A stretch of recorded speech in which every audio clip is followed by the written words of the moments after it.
welcome back to my channel. So, andito na naman si Binibining Lindsay para magbahagi sa inyo ng panibagong kaalaman.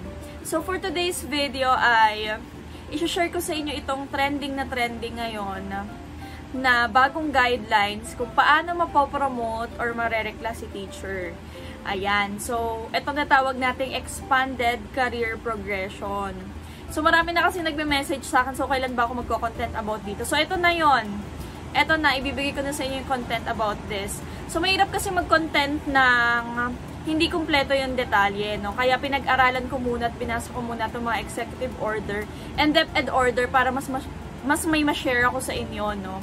Regarding this. And another thing, luckily, nitong nakaraang araw lang ay nagkaroon din kami ng seminar about dito. So, mas lalong naging malinaw yung discussion about this career progression na ito, no?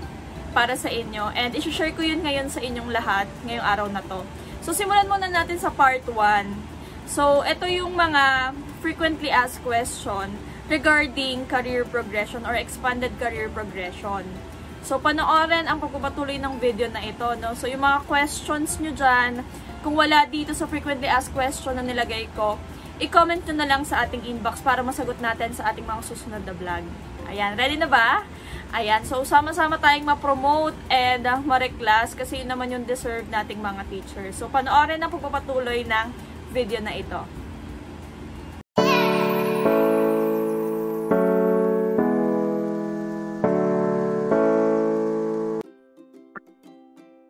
Alright, so simulan na natin yung discussion nitong mga frequently asked questions on expanded career progression. Okay, disclaimer lang, no? Itong ating mga i-discuss ay naka-base dito sa Implementing Rules and Regulations of Executive Order Number 174 Series of 2022, RE establishing the expanded career progression system for public school teachers, and of course itong DepEd Order Number 20 Series of 2024, Guidelines on Recruitment, Selection, and Appointment to Higher Teaching Position. So, pakinggan nating mabuti tong mga answers dito sa frequently asked questions regarding this. Okay, so simulan na natin sa question number 1. Ano ba ang ECP system or Expanded Career Progression System? So, bigyan lang natin ng short answer yan, no, based sa guidelines, no? So, ECP system refers to the Expanded Career Progression System for public school teachers established under EO number 174 Series of 2022. The Expanded Career Progression System for Public School Teachers is hereby established to promote professional development and career advancement among public school teachers and define the career lines of teachers within the public school system, specifically in the elementary, secondary, and senior high school levels. Okay, so pag sinabi natin expanded career progression, ito yung ating, it's all about career advancement, no? So, isa sa main goal nitong policy na to is wala na daw pong magre-retired na teacher or public school teacher na teacher 1. Okay? And of course, para ma-address na rin yung gap dito sa ating educational system, especially sa mga sahod din ng mga teacher dito sa Pilipinas. Alam naman natin na sa buong mundo, especially sa Southeast Asia, yan, ang Pilipinas yung isa sa pinakamababang sahod. Okay? So, kaya tayo nagkaroon din itong expanded career progression system. And of course, sanga-sanga na rin yun, no? Kung mabibigyan tayo ng pagkakataon na tumaas din yung sahod ng mga teacher and magkaroon ng career advancement, syempre may effect din siya sa quality education. 'Di ba? Okay, so ito yung pinaka binibigyang tuon dito sa expanded career progression, no? Hindi na tayo yung 20 years na, 15 years na sa service, malapit na mag-retire, teacher 1 pa rin. Okay? So, hindi na gano'n na mangyayari sa atin. Dahil dito sa expanded career progression system na ito, no? Okay, next question. Ano ang pinagkaiba ng classroom teaching career line sa school administration career line? So, sinabi dito sa definition natin kanina, and career advancement among public school teachers and define the career lines of teachers. Okay, so define the career lines. Ano ba tinatawag nating career line? For example, teacher 1 ka. For example lang ha, na-hire ka as teacher 1 sa public school. Ngayon, nag-aaral ka naman, yan, nag-MA ka naman, tapos maganda naman yung performance mo sa school, mataas yung IPCRF rating mo, yan. So, meron ka namang hanggang sa maka-accumulate ka ng service sa pagtuturo, yan, yung years of teaching mo, and then meron ka naman mga trainings na ina-attendan. Yan, so yun kasi yung kadalasan nating iniipon. So ngayon, dapat teacher 1 ka pa lang, alam mo na agad yung career line mo. Saan ka ba papunta? Sa classroom teaching ba? Or sa school administration? So ano ba yung pinagkaiba nitong dalawang to? Okay. So pag sinabi nating classroom teaching or classroom teaching career line, it refers to the career pathway of teachers that is involved in classroom teaching. The classes of position in the CT or career classroom teaching career line includes teacher 1 to teacher 7 and master teacher 1 to master teacher 5. So CT career line shall be the career pathway for teachers involved in classroom teaching. The CT career line shall have the following classes of position. So meaning to say, ito yung gusto mo lang talaga magturo, no? Ang focus mo talaga hindi administration, hindi ka mamumuno, wala kang i-guide na school, yan. Pwede teachers pa rin, no? Kasi mga master teacher, ganun naman yung ginagawa. Pero, more on, ang focus mo or career line mo is pagtuturo talaga, no? So, ito nga yung mga yon, teacher 1 hanggang master teacher 5. Okay, so dati kasi 'di ba hanggang teacher 1 to 3 lang tayo, pero dahil nga nagkaroon ng expanded career progression, nagkaroon ng teacher 4 to teacher 7 pa, nadagdag 'yon. And then sa master teacher naman, nagkaroon ng master teacher 4 and master teacher 5. Okay, ano naman yung school administration career line? So it refers to the career pathways of teachers involved in school management and operations and instructional supervision. The classes of position in SA career line include school principal 1 to principal 4. Ayan. So, the SA career line shall be career pathway for teachers involved in management nga. So, ito nga yung mga position na yon. School principal 1, 2, 3, and 4. Okay, ngayon, ba't sinasabi ko kanina dapat na teacher 1 ka pa lang, alam mo na yung career line mo? Kasi 'di ba, syempre, kung mag-aaral ka ng MA mo, ano ba yung pag-aaralan mo?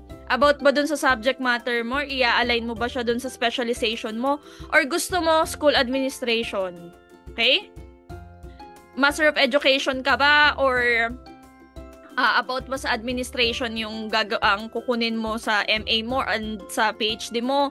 Or magpo-focus ka dun sa field or field of specialization mo? Dapat alam mo na yun, no? Kasi meron nga tayong tatawag na career line.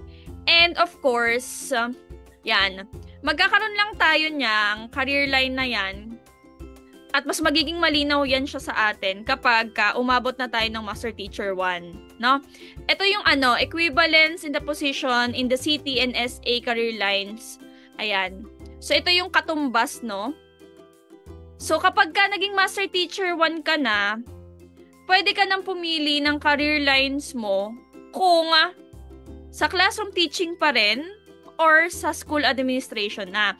Pero importante kasi nasa teacher 1 ka pa lang ay alam mo na kung ano yung career path mo. Kung magtuturo ka ba or mamumuno ka. Okay?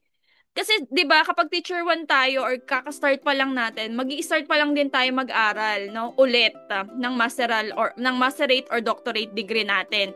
So dapat malinaw na sa atin kung ang kukunin ba nating masterate degree is about administration or about dun sa field of specialization natin. Ganon din sa PhD, no? Yan, kung sa administration ba or dun pa rin sa teaching or sa field of specialization natin. Kahit pa sabihin nating saka ka lang naman makakapunta or makakapili pa ng gusto mo kapag master teacher ka na. Eh what if master teacher 1 ka na tapos ang kinuha mong career line is school administration. Yung pala yung gusto mo. Eh ang tinapos mong MA ay MAT or Master of Arts of Teaching. Hindi administration. So hindi agad siya a-align dun sa gusto mo, no? So, mas okay kasi na alam na natin agad yung career line natin. Especially sa education natin. Kasi, makakatulong yun sa atin para makapag-decide kung para saan ba talaga tayo. Para ba sa pagtuturo or para sa pamumuno. Okay? So, may factor ba yung education? Oo naman, kasi syempre, di ba, kapag school administration yung focus mo, syempre, kukunin mo sa MA mo or sa doctorate, management dapat. Di ba? Okay, so kung gusto mo naman ay career ang career line mo naman ay sa teaching, dapat yung may kinalaman sa field of specialization mo. So, yun lang naman. Di naman ako nagagalit, ina-explain ko lang. So, yun nga, kahit teacher 1 ka pa lang at di ka pa nakakaabot dito sa master teacher 1 kung saan ka magde-decide ng career line mo talaga, is dapat alam na natin, teacher 1 pa lang tayo, is alam na natin kung saan tayo papunta sa pagtuturo or sa pamumuno ba. Ayan. Okay, next question. Ano mga documents ang kailangang ihanda at ipasa ng mga applicant na gustong magpa-reclass ng kanilang position? So, ito yung mga kailangan according to DepEd Order number 20 series of 2024. Okay? So, ito yung mga kailangan natin. Letter of intent. Ayan. So, dapat itong letter of intent na to nakalagay din dun sa intent mo kung ano yung a-applyan mo. Teacher 4, Teacher 5, Teacher 6, Teacher 7, or Master Teacher 1. Dapat malinaw ha. Kasi kung ano yung nakalagay doon, eto pa no, kung ang nakalagay doon ay Teacher 4 yung kaya mong applyan based dun sa requirements na meron ka, edi ilagay mo. Paano kapag ka Teacher 4 yung in-applyan mo tapos kung Teacher 1 ka, Teacher 2 ka ngayon, tapos Teacher 4 yung tinry mong applyan. Pero hindi pumasok yung, yung papers mo. Parang yung papers mo pang Teacher 3 lang. So, i-accept ba yon? Hindi. Hindi siya i-accept. Kaya kung ako sa'yo, ilagay mo na doon yung talagang kaya lang ng requirements mo, no? Or else, may isang option. Pwede mong ilagay na sa intent mo na pwedeng Teacher 3 to Teacher 4. Yun yung ina-applyan mo, no? I-accept yon. Kesa naman maglagay ka lang ng isang teaching position na applyan mo tapos hindi ka naman sure kung pasok talaga yung requirements mo doon. So, pwede mong ilagay, kung Teacher 2 ka, pwede mong ilagay Teacher 4 or Teacher 5. O kaya Teacher 3, 4, 5, ilagay mo na yun doon. Kung alin man doon, no? Para safe. Ayan, next. Duly accomplished PDS. Ayan, alam naman natin yan. Photocopy of voter's ID. Photocopy of valid and updated PRC license. O yan, magpaano na kayo agad. Yung may mga pa-expired ng PRC dyan. Photocopy of certificate of board rating. Photocopy of scholastic academic record. TOR, yan, diploma. Sama nyo na kung kayo ay tapos na ng MA or PhD. Photocopy of duly signed service record. Photocopy of latest appointment. Photocopy of certificates relevant to specialized training. Photocopy of valid technical, educational skills or test na kung meron man. Photocopy of the required performance rating with at least very satisfactory. Ulitin ko ha, at least very satisfactory. Kung satisfactory ka ay nako, sad to say, mag-aantay ka pa ng 3 taon bago ka ma-promote or ma-reclass.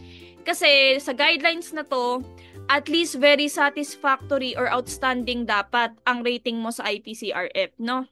So, dapat noted yan, no? Checklist of requirements and omnibus sworn statement. Ayan. At yung iba pa, basahin nyo na lang, no? Other documents as may required by HR.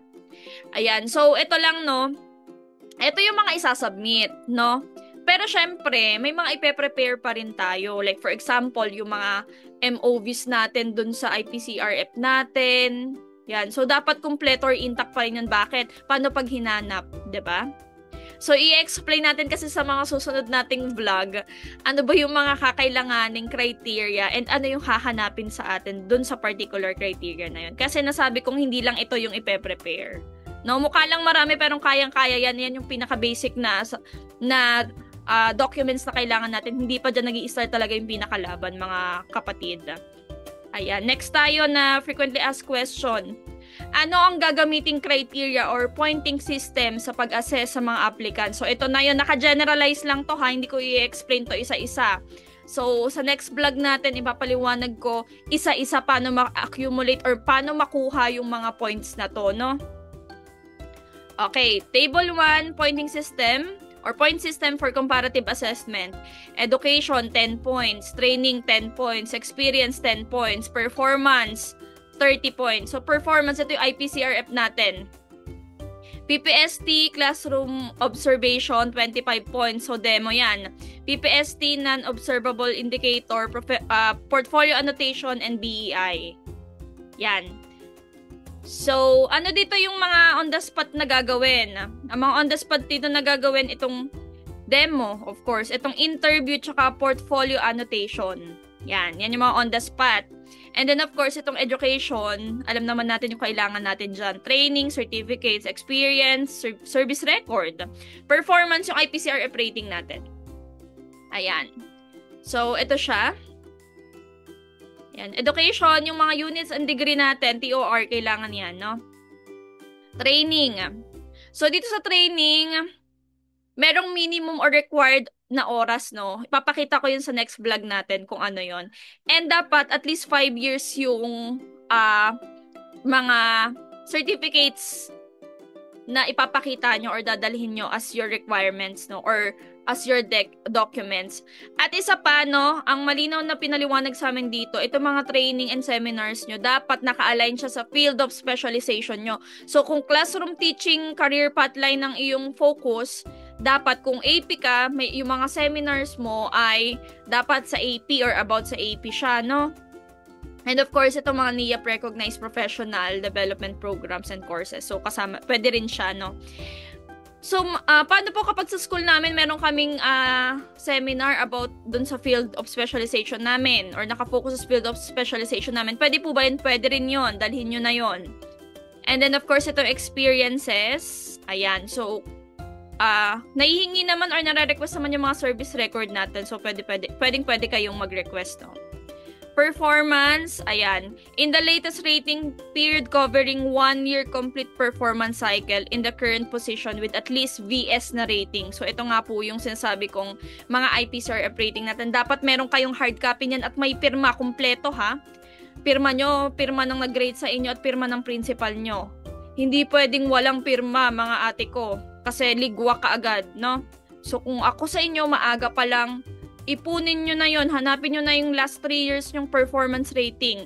Kung bago ka lang yung last 1 year mo or last 2 years mo na performance rating, dapat yan meron kang hard copy.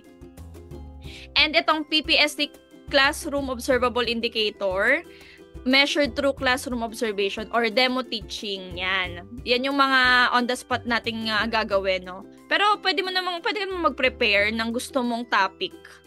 Next, itong non-observable indicator na to, na i-measure through assessment of portfolio annotation and BEI. So, naalala nyo yung parang TRF or TRF talaga. Ayan. So, may specific na non-observable indicator na ibibigay based dun sa kung anong position yung applyan mo, kung T4 ba, T5, yan. Merong mga non-observable indicator doon. And then, yun yung magiging focus ng TRF mo and magiging focus ng interview. Yung interview dito, hindi na to pang Miss Universe, no? Nakafocus na yung interview doon sa mismong PPST indicator na nakafocus doon sa certain position na a-applyan nyo. So, i-discuss ko ulit yan ng mas malinaw sa next vlog natin, no? Ito kasi more on introduction tayo and yung mga frequently asked question sa mga nalalabuan pa lang at gustong magkaroon ng idea about expanded career progression. Okay? Next, kung ang current position ko ngayon ay Teacher 3, anong teaching position ang pwede kong applyan? Pwede po ba ako mag-Master Teacher agad? Master Teacher 1, Master Teacher 2? Okay. The answer is no. No? Bakit? Kung ano yung current position mo ngayon, kung T3 ka, 3 salary grade lang ang pwede mong talunan. Okay, ulitin ko ha. Kung T3 ka ngayon, 3 salary grade lang ang pwede mong talunan. Okay? And kung T1 ka ngayon, hanggang T3 lang ang pwede mong talunan. Kung T2 ka, hanggang T5 lang. Okay? So, ganun po siya. Paano pa pag T1 ako, tas gusto ko lang mag-T2 kasi yung requirements ko lang ito lang. Pwede po ba yun? Yes, pwede yun. Pwedeng 1 talon, 2 talon, or 3 talon. Pero hanggang 3 salary grade lang. Okay? Ito yung example, no? Ito yung joint circular ng DBM DepEd. Number 1, series of 2025. Tingnan nyo tong reclassification position na to. Etong qualification standard, sabi ko nga sa inyo, ipapaliwanag ko yun ng mas madali sa inyo para maintindihan nyo kung paano nyo makuha yung certain points dun sa criteria ang pinakita ko, no? Tingnan nyo to. Teacher 1, pwede siyang tumalon ng teacher 2. Dito, pwede rin siyang sa 3. Pero dito, hindi na pwede. Hanggang 3 lang ang pwedeng talunan. So, kung yung teacher 3 yung question kanina sa frequently asked question, ayan, tingnan nyo. Pwede siya hanggang teacher 6. yung teacher 3. Okay? Ayan. So, yung teacher 2 hanggang teacher 5 lang siya pwede. So, ayun po. Okay, sana po nasagot natin itong mga frequently asked question natin, no? Ayan. So, thank you so much sa inyong pakikinig. Sana may na-share ako at medyo nalinawan kayo dito sa expanded career progression na ito. No, sabay-sabay tayong marekla sa ating mga position kasi sabi ko nga, deserve natin yon. Okay, thank you so much.